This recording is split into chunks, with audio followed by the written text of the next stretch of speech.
Hey everyone, welcome back to the Codeverse channel. I hope you guys are doing extremely well. So my name is Raj Vikramaditya. I'm generally known as Striver in the programming community. I'm a competitive programmer.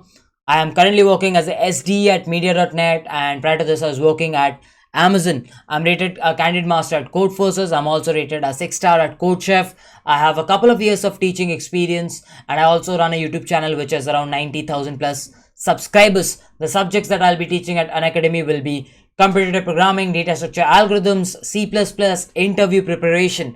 So this is a prime series lecture, right? So the lecture 1 had everything about primes, divisors. The lecture 2 had about sieve, where we learned about queries. The lecture 3 had about practice problems on sieves. The lecture 4 had about prime factorizations, queries about prime factorizations. The lecture 5 will be the most crucial lecture because you're going to learn something as segmented sieve. Yes. So before that, before starting off with the segmented sieve logic or the algorithm, I love to introduce you some batches on Unacademy. Some batches like Mahayodha has started on 21st June, which is a 2 months duration batch. So basically this batch is having a 2 months master course on advanced programming topics like trees, graphs, dynamic programming, Moore's algorithm, and all these stuffs. So if you're someone who's looking to master advanced topics, you can definitely look out on this batch. Again, there has one more batch which is backend development, which is started on 22nd June. Again, it's a 2 months duration. So if you're looking to master backend development, you can definitely check it out. Last but not the least, there is one more batch, computer fundamentals. If you're someone who's looking for LLD, HLD with real world examples like designing Book My Show, designing WhatsApp, you can check out the batch which is started on 21st June. And it's going to be a 4 months duration batch. The best thing about Unacademy is you just need to take a plus subscription. And if you take a plus subscription, you get access to all the courses, something like Netflix. And you get access to all the previous courses also, which are there already on the platform. So make sure you check out the subscription. And if you're willing to take one, make sure you use the coupon code Striver, because you're gonna get a 10% discount. So just note this coupon code Striver, because that's going to give you an extra 10% discount. Now what does plus subscription give you? It gives you India's best programmers, right? Everyone has a lot of high credentials. Everyone is working at India's top product based companies or even world's top product based companies, so they're going to teach you. Also, there will be interactive live classes where you can ask the instructor anything that you wish to, right? In the mid of the class, after the class, anytime you can ask anything. So it's going to be a highly interactive class. Also, they're going to give you some doubt support, where there will be teaching assistant who will be solving your doubts. And also, if it's a DSA course or if it's an interview preparation course, they'll be giving you relevant practice problems from CodeChef, Codeforces, so that you can easily practice. So guys, if you're new to our channel, make sure you subscribe to it, because right after this prime series I'm going to bring much more series on this channel only. So make sure you subscribe to this, and yeah, the bell icon should be pressed, because that is how you will know which series are coming. And yes, everything will be free. So just make sure you share this channel among all your friends, because all the content is going to be free. So without wasting any time, let's get started with segmented sieve. What is this segmented sieve all about? Now imagine I give you again certain test cases, but this time the number of test cases will be very less. Okay, the number of test cases is going to be very less. So imagine I'm giving you test cases, and the constraint states that we have just around, let's say, 10 test cases or 5 test cases. The number of test cases will be very, very less. Okay, and generally the question is stating that you're given a range LR.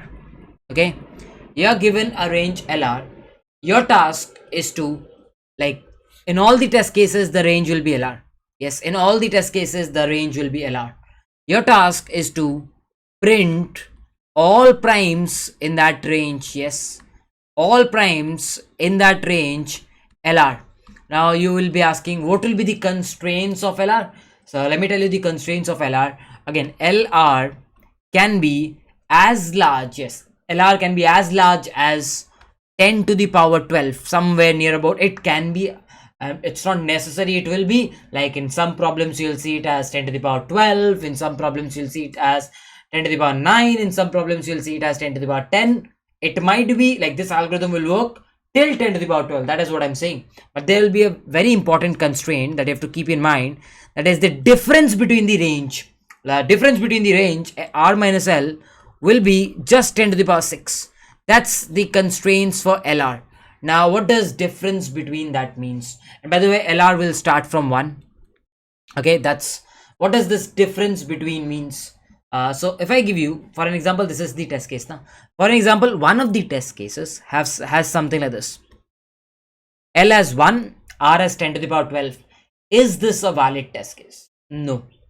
Why is this not a valid test case? Because it clearly stated the difference between them should be lesser than 10 to the power 6. Over here, if I just do a difference between this and this, it's almost 10 to the power 12. That's why this is not a valid test case. Okay, is this a valid test case? Again, no, because the difference between them is way more than 10 to the power 6. So these are not valid test cases. Something like this, is this a valid test case? 10 to the power 7 and probably 10 to the power 7 plus 10 to the power 5. Like, just imagine it's something plus 10 to the power 5. This is a valid test case because the difference between L and R, the difference between L and R is somewhere lesser than 10 to the power 6. So make sure, like, the question will definitely give you a test case where the difference between the ranges is lesser than 10 to the power 6. So in the second lecture, we did learn about something which was known as the sieve technique, the sieve of Erastrons. We learn about that. So will that can that be used? No, because if you remember the sieve technique, it worked for 10 to the power 8 arrays. Even if you take a Boolean array, the maximum that it could have worked was 10 to the power 8. So obviously, as you can see, the constraints can be 10 to the power 12. Probably we can have a constraint which says 10 to the power 11, 10 to the power 11 plus 10 to the power 6. This can be a possible constraint, like 10 to the power 11 to next 10 to the power 6 numbers are there. That can be a range. So something like 10 to the power 11 cannot be represented in a sieve. You cannot create a huge array because the maximum size array, I've already taught you this, the maximum size array that you can create is around 10 to the power 8. So definitely sieve cannot be created. This is where something like segmented sieve comes in. Yes. So again, in order to explain, what I'll do is I'll take smaller examples and then we can propagate that idea to something like 10 to the power 12. Okay, but before that, let's take smaller examples. So what I'll do is I'll give you an L equal to 110 and I'll give you an R equal to 130. Okay, that is what I will give you. Now if I ask you, if you remember the sieve, just recall the sieve technique. If you remember the sieve, if I will just scroll you through the sieve I have written. So do you remember when we took n equal to 25? If you remember when we took n equal to 25 in the sieve lecture, if it is 25, till how much did we require primes? It was still 5. Beyond 5, the primes were not required because for 7, this will start marking from where? 49. Something like for 11, where will it start marking from? 121. Something like 31, it will mark from 169. Remember those days, guys? Back sieve days. So can I say for 25, the prime that I will require will be lesser than square root of 25, which will mark them, right? So let's go back to the question now. So the range is given as 110 to 130. So if I ask you, what are the primes that will mark this range? If I ask you, I'm not asking you to create the array. What I'm asking you is, what are the primes that will mark this range? You'll be like, the primes that will mark this range is 2, 3, 5, 7 and an 11, not 13, because 13 crossed 13 is 169. That's not going to mark. That's not going to mark. So these primes are going to mark these numbers in this range, correct? So the first step is generate all the primes. Generate all the primes that are responsible to mark it. You will do the first step. Okay, so I'll just quickly write the first step so that we do not miss out on any of these steps. So the first step is generate primes till square root of r, assuming this is L and R. So square root of 130 is 11 point or something like that. So we will generate primes till 11. Okay, so we have generated all the primes. Perfect. Now imagine, just imagine in your head, we know in our sieve, My apologies. we know in our sieve, we could not create something like 10 to the power 12 ka array. Now over here, just for an example, imagine you cannot create 100 size array. Just imagine, na? Just imagine that is the case. We cannot create 100 size array. So we need to do something better. So what you will do is, since you know the difference between them is 21 elements, can I say the difference between R and L over here is 21 elements? And we are allowed to create 21 size carry. We are allowed to create 21 size carry. So what you will do is, you will create a dummy array. Yes, you will create a dummy array of 21 size. So let's create a dummy array of 21 size. Again, let's see if I'm good at numbering. Let's see. By the way, do you remember our ritual, guys? We started in the previous video. So make sure you follow the ritual.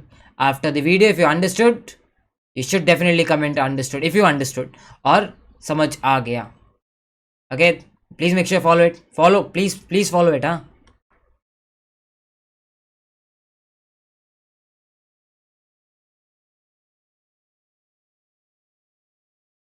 So I'll just quickly write it. Are we lucky? Are we lucky? Oh, we missed by one. Oh goodness, we missed by one. So I'll tell you what is this all about. So this is a dummy array. Okay, we will not create an 130 size array. No, instead we'll create the different size array, because those are the numbers that we actually require. It'll be like, how? I'll tell you.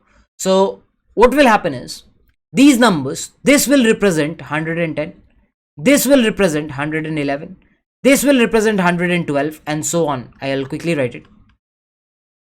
This will 115, this will 116, this will 117, this will 118. So basically saying dummy. I've created a dummy array so that 110 can be represented as 0. Okay. 119, 120, 121, 122, 123, 124, and so on. So yeah, this will be 125, this will be 126, this will be 127, this will be 128, this will be 129, this will be 130, this will be 100. I think we just require till 130, so this 21 will not be required. So I was correct in the first place. So you just have this dummy array. Okay, now you follow the sieve logic. Yes, you follow the sieve logic. What is the sieve logic? Take the first prime, and if I ask you what is the first multiple of 2 that you generally mark, generally in normal days, you'll be like, I actually mark 4, then I mark something like 6, 8. But do we need 4, 6, 8, 10, 12? No. What we require is numbers in the range 110 to 130. Like, yes, that is what I require. So can I say 2? We'll start marking from 110, 112, 114, and so on till 130. Because these guys have 2 as their factor. So these guys can never be primes. So why don't you mark it? Just go and mark it. So basically make sure the sieve is already marked as true. Initially it should be marked as true. Sieve logic, just make sure you mark it as true. Initially, as a sieve logic that you will follow, please make sure you mark it as true. Okay. So I'll start with 110 and I'll say 110, you cannot be the prime because 2 is your factor. So I'll go to 110. That's a dummy position. Dummy position 0. I'll go to the dummy position and I'll say, please mark it as 0. Perfect. Next, I'll go to 112. Dummy position. Dummy position. Dummy position. Dummy position. Dummy position. Again, dummy. I'll go to dummies. And I'll mark it as 0. Perfect. Mark the dummies. Next, 3. So if I ask you which is the 3's first multiple in this range, you'll be like, it's 111. So you start marking from 111. You go till 114, 117, and you go on, I think, till 100, and I think it's gonna be something like 127. Is it? You can keep on marking. Well, just start marking. 111, 114, 117, 120, 123, 126, 129. So I made sure that 129 is marked. So that's over. Next, you come across 5. So if I ask you where will 5 start from, you'll be like 5's first multiple is 110, 115, 120, 125. You do not go beyond 130 because you are not caring about that. Go to 130. So I will start from 110, 115, 120, 125, 130. We're done. Next, you'll start from 7. So if I ask you, which is the first multiple of 7, you'll be like it's 112, then 119, 126, and that's the last. So you'll go to 112, okay, go to 119, then go to 126. You're done. Next, that's 11. Now, a plain and simple question. What's the first multiple of 11 in this range? 110 to 130. You'll be like, it's 110. It's 110, correct? But will you start from 110 or will you start from 121? Do you remember sieve? Will you start from 110? No, because sieve states you that you should start from I into I at minimal. So even if 110 is the first multiple, we will prefer starting from 121. Remember sieve always started from I crossed I. So if I crossed I is greater than the first multiple, that's 110, you start from 121, and that is the only multiple of 11 in this range. So this is what will turn out to be 0. So this prime is also done. So what I've done is I have made sure all the primes have been marked. Once I have made sure that I have marked all the primes, yes, once I've made sure, can I say all the guys that are marked as 1, the guys like 3, which is 113, correct? The guys, as I can say, 117, this is a prime. Sorry, 127 is a prime, and I think these are the primes. Do I see any other primes? I don't see any other primes as of now. So can I say I have couple of primes, and those couple of primes are nothing but 127 and 113 are our couple of primes. So yes, we got us some primes. So I can definitely say this is the way to go. So what did we do in the next step? What did we do in the next step? So why don't I write that? So the next step states, create a dummy array. Create a dummy array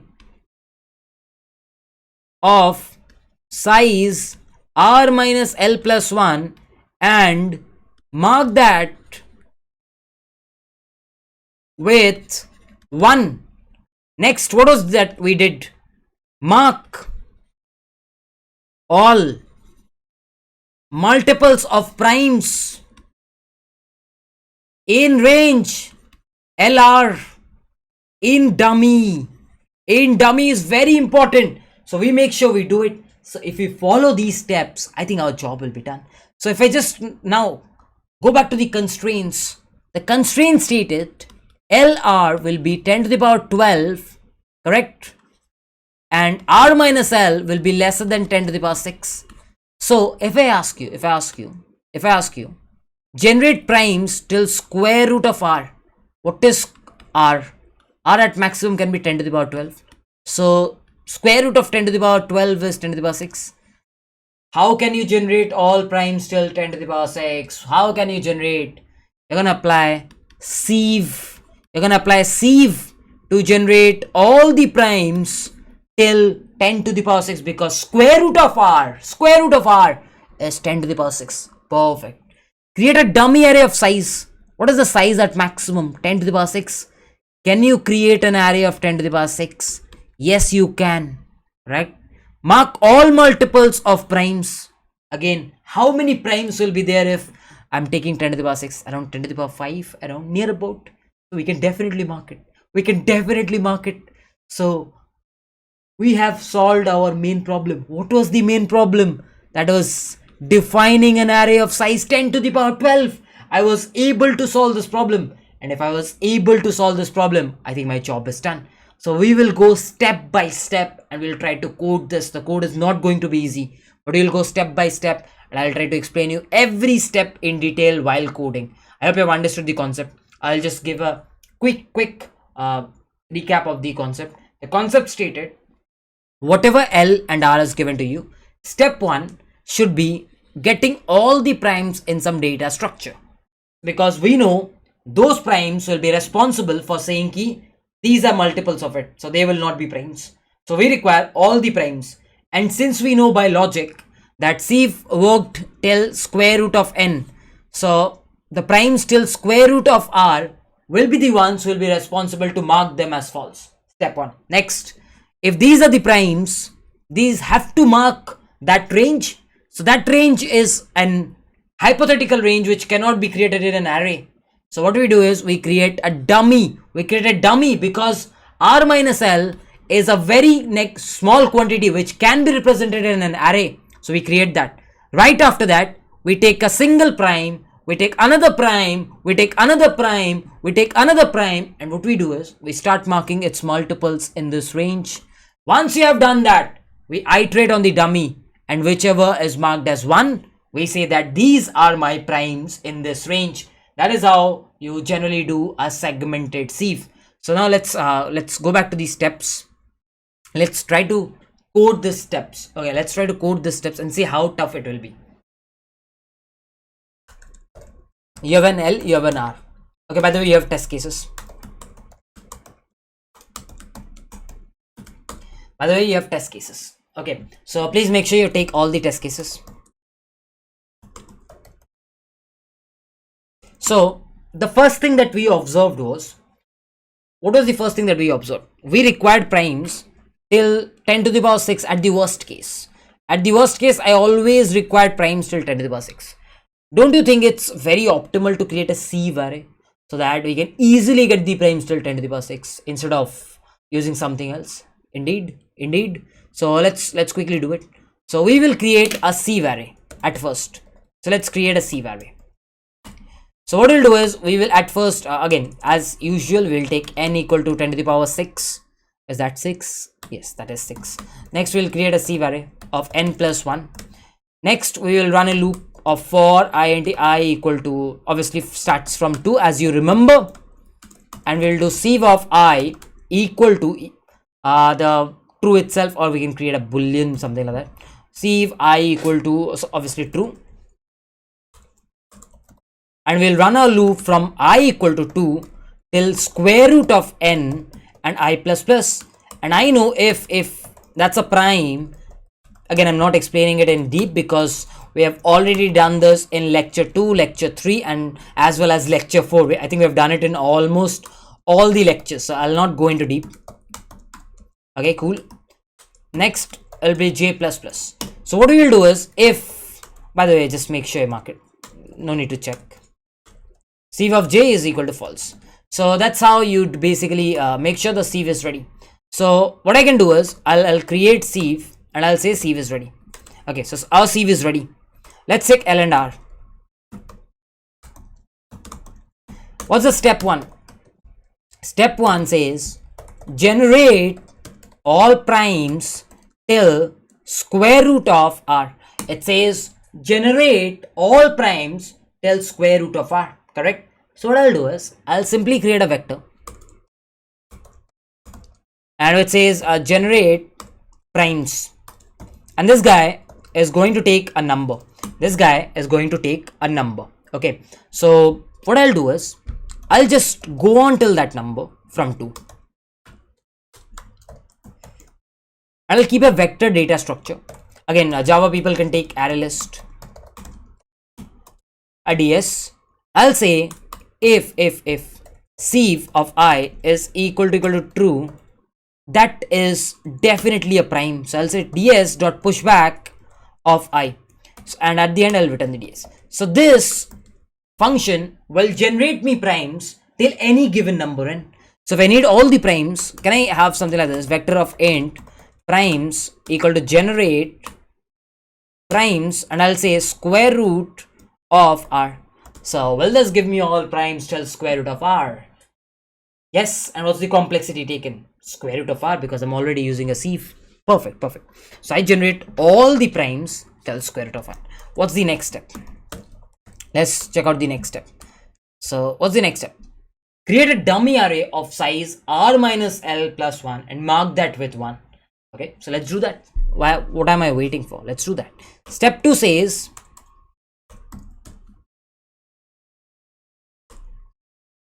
Step 2 says create a dummy array of size r minus l plus 1 and make every one as 1. Correct? So why don't you do that?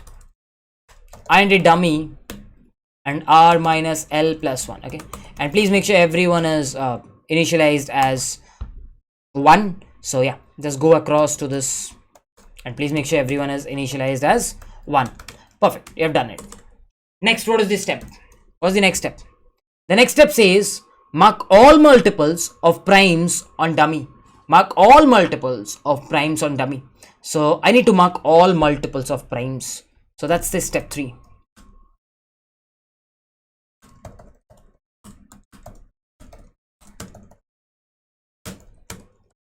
Correct? For all prime number, mark its multiples as false. So can I say my prime numbers can be like auto of PR are stored in primes. Correct? So prime number PR is my prime. First 2 will come, then 3 will come, then 5 will come, and so on. So what do I require actually? Can I say I'll require the first multiple? I'll compute this. I'll compute this afterwards. Can I say I'll require the first multiple in the range LR? If you remember, what did we do? If we had 2, let's get back. If we had 2, we started with 110. If we had 3, we started with 111. If we had 5, we started with 110. We need the first multiple. But if we had 11, we started with 121, because for 11, the first multiple is 110. But we started with I into I rather. So what I will do is, I'll compute the first multiple afterwards. I'll start with the max of first multiple, comma I into I, whichever is greater. If first multiple is greater, then we'll start with it. If I into I is greater, we'll start with it. Perfect. Next, we'll go until R and we will iterate by the PR. We will iterate by the PR. By the way, this will be PR into PR. So we will iterate by PR. That's how you get the multiples. But how do you get the dummy index? Because this will give you 110, 111, 112, something like that. How do you get the dummy index? Very simple. Very, very simple. For 110, what is the dummy index? 0. 111, dummy index. Can I say if this is I or this is whatever it is, J? Can I say if I do a J minus 110 at every step? Carefully observe. If you take 119 and if you subtract 110, you actually get 9. So can I say if you just do a J minus L, because L, this is L, is initially taken as 0. So if you subtract L from it, you actually get the dummy index. Makes sense? If it's 125, you subtract 110, you get 15, which is the dummy index. So you will easily get the dummy index, correct? So what you'll do is, the dummy index will be J minus L, and that will be false. So you made sure all multiples were marked as false. So this will make sure all multiples are marked as false. So I'll come to the first multiple calculation afterwards. Once all multiples are marked false, time to get all the primes. Step 4, get all the primes. Get all the primes. So can I say I'll loop from L and I'll go until R, I plus plus. So I know the dummy index is nothing but dummy of I minus L. And if that's true or 1, can I say that's a prime number? Indeed, I can say that's a prime number, so I can print it.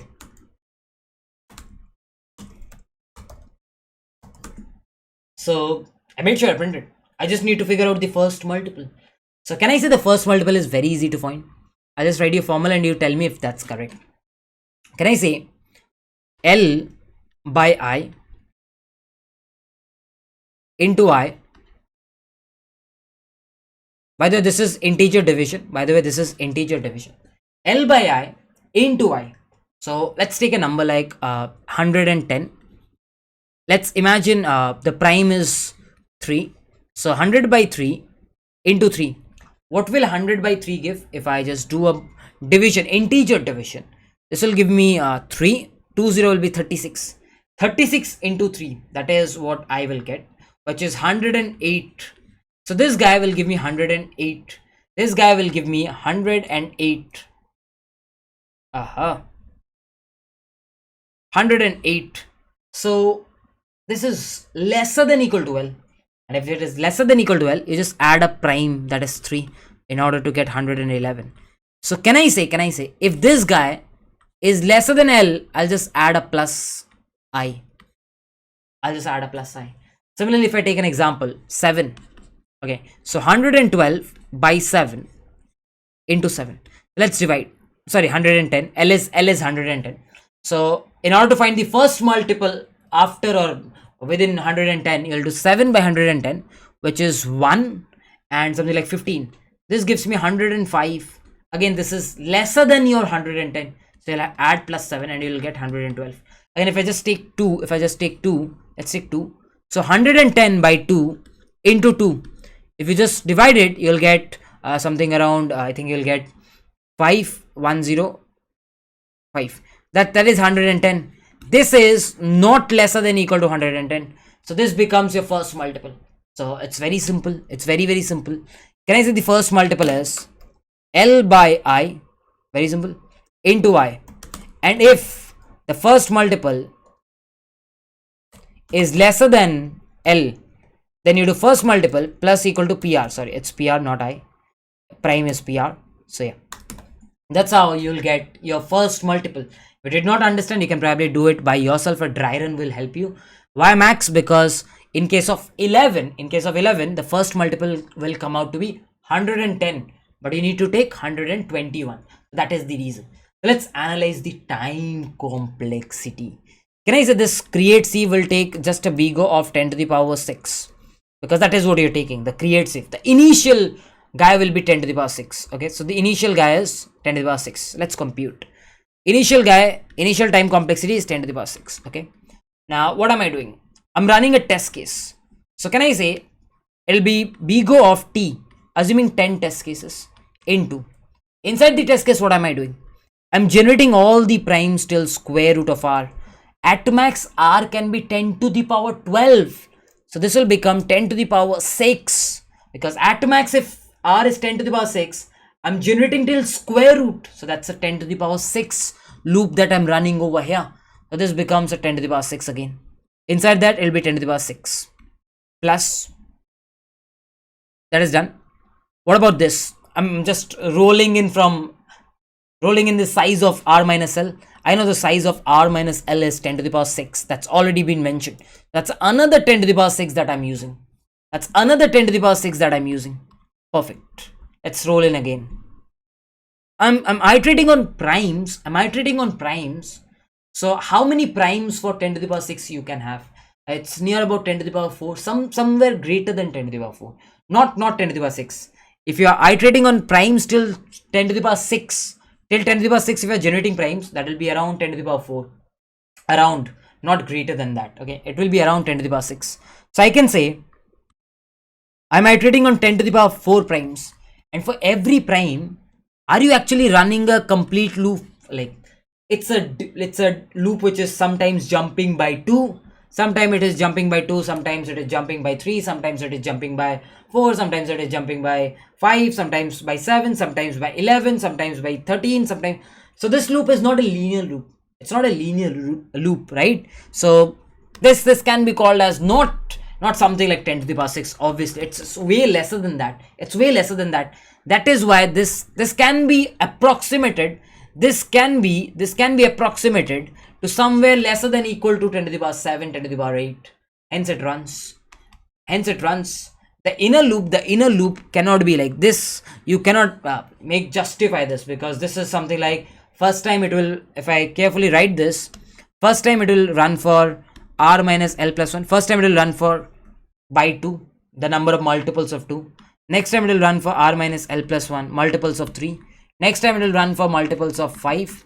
So the division value is increasing. So it's kind of decreasing. So you cannot call it as a very big quantity. It's gonna decrease every time the primes increases. That's why it's not a big quantity. So approximately it will be 10 to the power 7, 10 to the power, somewhere near about that. So this logic will work for any number. I repeat, for any number of R which is somewhere around 10 to the power 12. Yes, it's gonna run. At the end, I'm just printing the primes. As you can see, it's a L to the R concept. 10 to the power 6 again. So I think you can observe. I did not use any sieve. I just used a segmented sieve. This is what is known as segmented sieve. I just used a segment of it. If you carefully observe, I just used a segment of it. Yes, I repeat, I just used a segment of it. And that's how you do segmented sieve. So guys, I hope you have understood the entire all these things. Lecture 1, lecture 2, lecture 3, lecture 4, lecture 5. I am very much sure that you understood all the lectures. So just in case you did, please make sure you like this video. And if you're new to our channel, please do consider subscribing. And yes, let's continue our ritual. Make sure you drop in a comment, because that is what is very important. I'll be checking out all the comments. Okay, with this guys, let's wrap it up. Bye bye, take care, let's meet in some other series.